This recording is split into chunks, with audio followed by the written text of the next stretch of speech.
आज की कड़ी में हम स्वतंत्रता सेनानी और भारत के पूर्व राष्ट्रपति फखरुद्दीन अली अहमद को याद कर रहे हैं। उनका जन्म 13 मई 1905 को नई दिल्ली में हुआ था।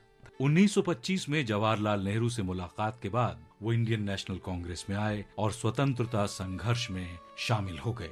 उन्होंने 1942 में भारत छोड़ो आंदोलन में सक्रिय भूमिका निभाई। इसके लिए उन्हें गिरफ्तार किया गया और 3.5 साल के लिए जेल भेज दिया गया। स्वतंत्रता के बाद फखरुद्दीन 1952 में राज्यसभा के लिए निर्वाचित हुए। इसके बाद वे असम सरकार के महाधिवक्ता बने और फिर 2 बार असम विधानसभा के लिए निर्वाचित हुए। वे 1967 में लोकसभा के लिए निर्वाचित हुए। इसके बाद 1971 में वे फिर लोकसभा के लिए निर्वाचित हुए और कैबिनेट मंत्री के रूप में उन्होंने खाद्य और कृषि, सहकारिता, शिक्षा, औद्योगिक विकास और कंपनी कानून से संबंधित विभिन्न जिम्मेदारियां संभाली। फखरुद्दीन अली अहमद 1974 में भारत के 5वें राष्ट्रपति बने। इस पद पर रहते हुए जब वो नमाज पढ़ने के लिए तैयार हो रहे थे तो अचानक गिर पड़े और 11 फरवरी 1977 को उनकी मृत्यु हो गई। आज हम गांधीवादी स्वाधीनता सेनानी वी.आर. कृष्णन अझुतचंद को भी श्रद्धांजलि अर्पित कर रहे हैं।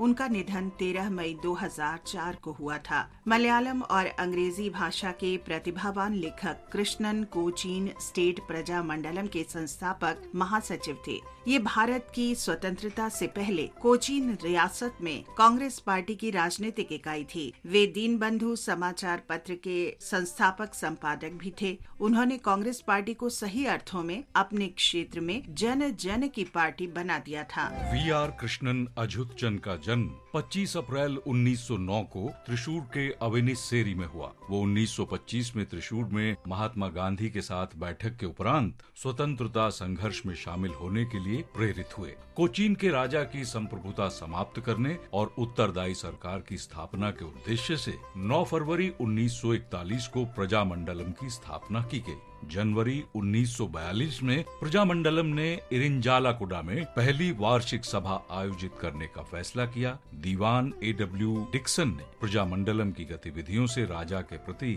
वैमनस्य उत्पन्न होने की वजह से सभा पर रोक लगा दी और प्रतिबंध के परिणाम स्वरूप अझुतचंद सहित प्रजामंडलम के कई नेताओं को गिरफ्तार कर लिया गया। भारत छोड़ो आंदोलन के दौरान 5 अगस्त 1942 को बम्बई में अखिल भारतीय कांग्रेस समिति के लिए गांधी जी के नेतृत्व में सम्मेलन आयोजित किया गया। अझुतचंद और एस. नीलकांडा अय्यर प्रजामंडलम के प्रतिनिधि के रूप में सम्मेलन में शामिल हुए। प्रजामंडलम ने 1945 में चुनाव का सामना करने का निर्णय किया। अझुतचंद को निर्विरोध रूप से कोचीन विधान परिषद के लिए चुना गया। अझुतचंद नेमारा के प्रतिनिधि के रूप में त्रावणकोर कोचीन विधान परिषद के सदस्य भी थे। स्वतंत्रता के उपरांत अझुतचंद ने अपना जीवन लोगों और लेखन के लिए समर्पित कर दिया। उन्हें वी.आर. कृष्णन अझुतचंद आत्मकथा के लिए 2000 में केरल साहित्य अकादमी पुरस्कार से सम्मानित किया गया। 13 मई 2004 को